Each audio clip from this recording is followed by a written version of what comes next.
তো ভিউয়ার্স সবাই কেমন আছেন? আশা করি ভালো। অ্যান্ড্রয়েড টিপস অ্যান্ড টিপসে আপনাকে স্বাগতম। আপনি অ্যান্ড্রয়েড ফোন ব্যবহার করছেন কিন্তু প্রোফাইলে আপনার একটা ছবি কিংবা প্রিয়জনের ছবি সেভ করলে আপনার অ্যাপসের জন্য ছবিটি দেখা যাচ্ছে না।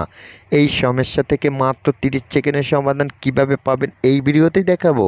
তাই নতুন দর্শকদের বলবো এরকম ইন্টারেস্ট ভিডিও পেতে অবশ্যই এই হাসান টেক চ্যানেলটি সাবস্ক্রাইব করে অল নোটিফিকেশন অন করে রাখুন।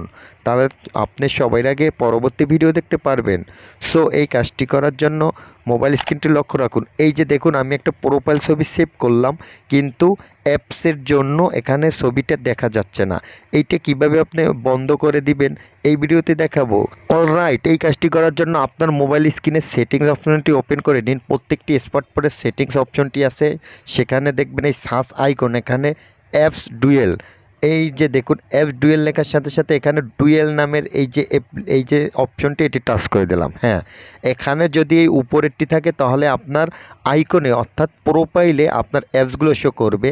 আর যদি আপনি নিচে এখানে দেখুন নিচে যে টিকম্যান আছে, জাস্ট এখানে যদি আমি এটি দিয়ে দিই তাহলে আমার অ্যাপ্লিকেশনগুলো ভিতরে চলে যাবে, অর্থাৎ আমার প্রোফাইলে আমি একটি সুন্দর ছবি সেভ করে নিতে পারবো। এই ছোট্ট সেটিংসটি অনেকে জানেন না হয়তো। এই যে দেখুন আমি সেট করে দিলাম নিচে, এই যে দেখুন এখন আমার এই যে ছবিটা প্রোফাইলের এই যে বাচ্চার ছবিটা দেখুন কতটা চমৎকার লাগছে, তাই না? এখানে যদি আমার অ্যাপ্লিকেশনগুলো থাকতো তাহলে এত সুন্দর ছবিটা দেখাতো না এবং ছবির ফেসটা ক্লিয়ার আসতো না। তাই ভিউয়ার্স এই সেটিংসটি করে রাখতে পারেন। আবার আমি যদি এখানে টাচ করে দিই, এই যে দেখুন আইকনের মতন চলে এলো, এই যে আইকনটা টাচ করলাম, আমার অ্যাপ্লিকেশনগুলো সবগুলো এখানে আছে। কিন্তু এই যে দেখুন আমার প্রতিটি অ্যাপ্লিকেশন এখানে আছে। আগে এগুলো ডিসপ্লেতে শো হয়ে থাকতো, তাই অনেক সময় সেটিংসগুলো আমার এলোমেলো হয়ে যেত। তাই এরকম করে রাখলে অবশ্যই আপনার সেটিংসটাও নিরাপদ থাকবে আর প্রোফাইলটাও সুন্দর থাকবে। আমি বলবো সবাইকে যে এরকম করে রাখলে আপনার সেটিংসটা এবং প্রোফাইলটা দোনোটাই সুরক্ষিত থাকবে এবং দেখতেও সুন্দর লাগবে, স্মার্টফোনটা সাজিয়ে নিতে পারেন।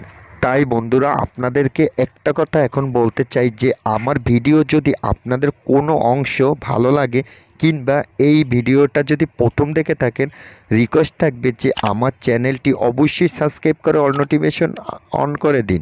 কেননা পরবর্তী আপডেট ভিডিওগুলো আমি সবার আগে আপনাদের দিয়ে থাকবো। তাই বলবো যে আমার চ্যানেলটি সাবস্ক্রাইব করে অল নোটিফিকেশন অন করে দিন পরবর্তী ভিডিওর জন্য। সে পর্যন্ত সবাই ভালো থাকবেন। আল্লাহ হাফেজ।